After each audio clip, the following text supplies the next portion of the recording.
And here's what's driving Clemson fans nuts, and I'm in the same boat as them. I've said this the past 2 or 3 years. Dabo Swinney will not, and he refuses to change his ways. It is very rare to say something like this, but Dabo Swinney, a head coach who has 2 national championships, has a ton of pressure on him.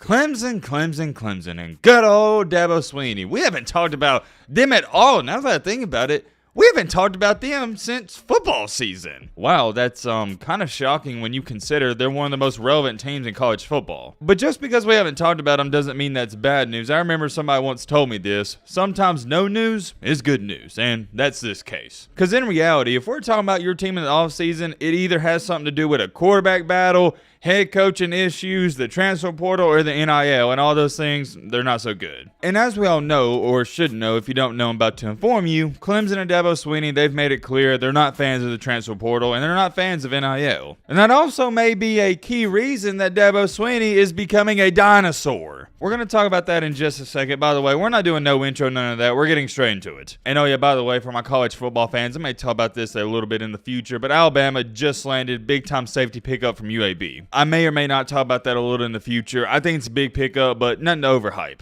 In today's video, though, we're here to talk about how Dabo Swinney and Clemson, they're in a, I'm going to label this as a odd situation. Very odd situation, and I think there's a ton of pressure on Dabo Swinney. I know, right? Weird. Me saying there's pressure on a coach who has not one but 2 national championships. And I'm going to remind you that Dabo Swinney isn't coaching a Texas. He's not coaching a Oklahoma, Ohio State, Bama, Georgia. None of those teams. He's coaching Clemson. What does that mean? Well, Clemson, they don't have the highest standards in the world. Nowadays, their standards are high, which leads me into what we're about to get into, but overall for a program, no, not really. And when I say their expectations aren't as high, let me clarify on that so there's no misunderstanding. I'm saying compared to a Ohio State, Bama, Georgia, and Texas, like I said. Do Clemson fans have high expectations? Yes, but they're not as high as some others out there, at least in my humble opinion. For example, at Ohio State, Bama, and Georgia, if you don't win a championship, it's a waste of a season. At Clemson, I don't sense that, nor do I feel that. That fan base is pretty content with winning a title every now and then. They're not like Bama fans where they're going to freak out if they don't win the title every single year. But here's what I want to talk about in today's video. Clemson's last championship was in 2018, the year Trevor Lawrence came in, replaced Kelly Bryant.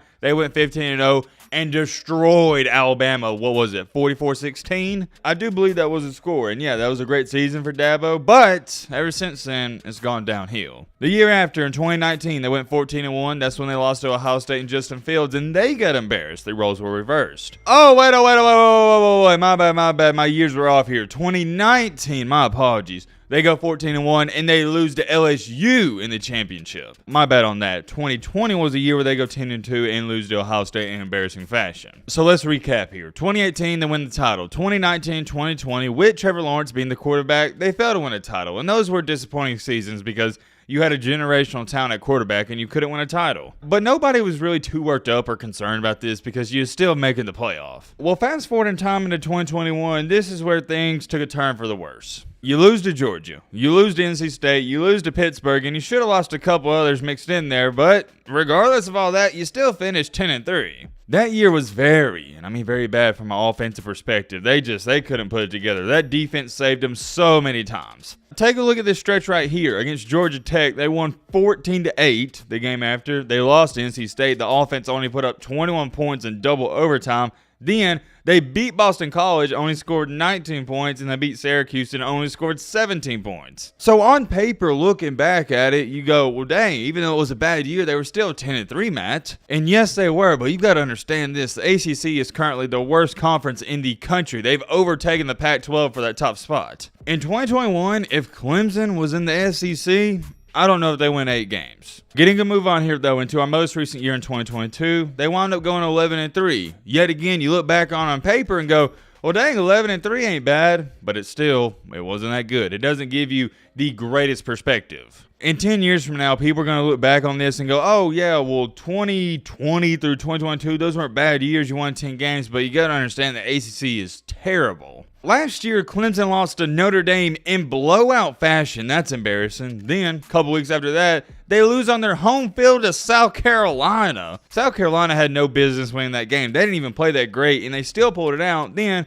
couple weeks after that, they get embarrassed by Tennessee, 31-14. Those last couple of losses, they tell you everything you need to know. Clemson, you put them in the ACC in 2022 and 2021. They go 7-5. Clemson and Dabo Swinney are very fortunate they play in the sucky ACC. Let's just be honest. I said all that and I showed you all those numbers in the previous season so I could give you some context before we get into what we're really about to get into. It is very rare to say something like this, but Dabo Swinney, a head coach who has 2 national championships, has a ton of pressure on him. People out there are starting to legitimately question if he's actually that good of a head coach. Before we go any farther, I want to give credit where it's due. I respect Dabo Swinney a ton. I think he's a really good head coach, and you could throw him in that great category. You know what? As a matter of fact, I'm going to throw him in that great category. I think he's great. For me, at least, here's how my ranking system works. You got your average head coaches, then you got your good head coaches, then really good, great, and then elite. There's levels to it. I think your elite coaches right now, there's only 2. Nick Saban, Kirby Smart. That's it. Your great coaches, I would say there's only 1 in that category. Dabo Swinney. Because when I think of great, I think of a guy who at least has 1 championship, and he's got 2. I just don't think he's in that elite category anymore. A few years ago I did, but I got Kirby Smart replacing him. But he's still in the great category, and I haven't even put another head coach there. As far as it goes for the really good category, that's your guys like Brian Kelly, Lincoln Riley, who've done really good, but they have no championships. So he's really good. I respect him a ton, and what he's done at Clemson, he's built his own brand. Although I will say there's some things about him that I'm not necessarily a fan of. But even if you aren't a fan of this guy, you can't sit back here and try to discredit what he's done. He's got 2 championships. And championships mean everything. That's the reason nobody gives Brian Kelly credit or Lincoln Riley. Yeah, they're good, but where's their rings? But here's the problem. His last championship was in 2018. Years ago, and it honestly feels like it's been longer than that. In 2019, though, in 2020, when Clemson made the playoff, but they didn't win the championship, not a big deal. They're still relevant, still one of the best teams in college football. They just couldn't get the job done. But in 2021 and 2022, that conversation, it started to change. Because in the past 2 years, Clemson has no longer even been close to being a top 5 team in the country. They're no longer even in the conversation. Think of Alabama. Everybody's saying, oh yeah, the Alabama dynasty is falling off. That's what everybody says, right? Well, everybody still got them as a top 3 team. When we talk about the top 3 or 4 teams in the country, who do we bring up now? Alabama, Georgia, Michigan, Ohio State. But have you noticed? Nobody brings up Clemson. So you want to talk about somebody that's fallen off? If anybody, that's Clemson. But Clemson isn't a national brand, so when they start to decline a little bit, nobody's going to talk about them. But here's where things get a tad bit more interesting. Yes, Clemson isn't a national brand. They don't have expectations like Alabama and Georgia, but at one point in time they did, and now they went back to reality. You see, what Dabo Swinney has done at Clemson, he has now raised expectations. With Clemson winning 2 championships and going to the playoffs seemingly almost every single year, now their fan base expects to get there. Now, if you don't at least bare minimum make the playoff, it's a disappointment of a season. Pretty much what I'm trying to say is, Clemson and Dabo Swinney, they're being held victim to their own success. It's no longer just good enough to be a top 12, top 10 team for Clemson. No, you got to make the playoff. And to go on top of that, their fan base now, I think some of them expects to win championships. And here's what's driving Clemson fans nuts, and I'm in the same boat as them. I've said this the past 2 or 3 years.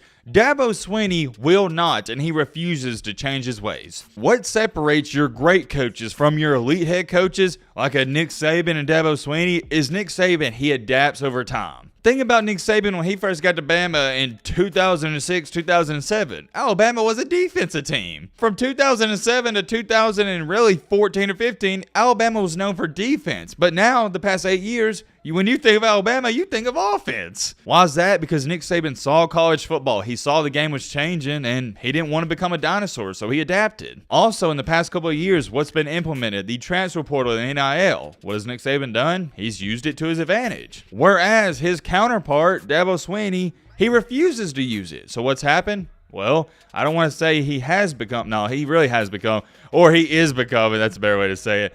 a dinosaur. And the reason I'm wording that the way I did is because if you want to say right now Dabo Swinney is a dinosaur, I agree with you. But that may be pushing it a tad bit far, so let's just say for the sake of this video, he is becoming a dinosaur. It's not just college football, guys, it's life. If you don't adapt over time, you're going to get crushed. Your competition in this life, football, whatever example you want to use, they'll pass you. And I hate to be the bearer of bad news here to Clemson fans, but that is exactly what's happened with Dabo Swinney. What has Dabo said since day one? Nah, man, we don't need the transfer portal. We don't believe in that. We're not going to use it and blah, blah, blah, blah. Okay, I really don't have a problem with that. But also where Dabo Swinney has failed to adapt is on the offensive side of the ball. Clemson is still, I can't even believe this, they did it last year. They are still running the same offensive scheme and system since 2017. I'll be the first to tell you, defense is fine. Clemson, when I think of Clemson football, even to this day, I know I can count on the defense, but the offense, not so much. And why that is scary is, and I think Clemson fans, y'all are starting to see this, it don't matter how good your defense is, you're going to give up 30, 40 points some games. It's just going to happen in 2023. So to counter that, your offense has to be really good, and Clemson's offense is not really good. Eventually, as a man, Dabo Swinney has to grow up, put his pride and ego aside and say, you know what?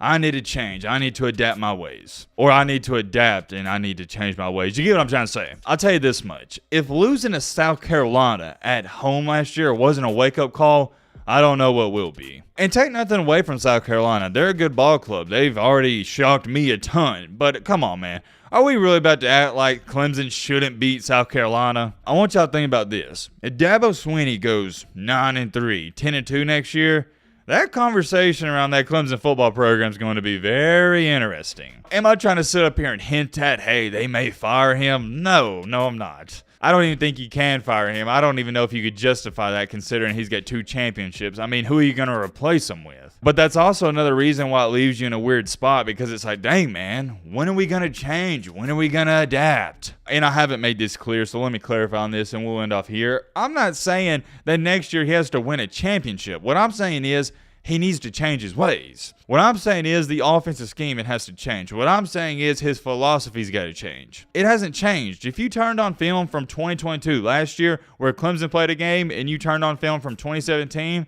it looks like the exact same team. I think the pressure's building up, and I also think Dabo Swinney knows that. And it may be a good thing because he needs his back to be against the wall because we all know this. In life, when your back's against the wall, that's when you perform best because you don't got a choice. I'm very curious. Let me know what y'all think about this down below, but roll below.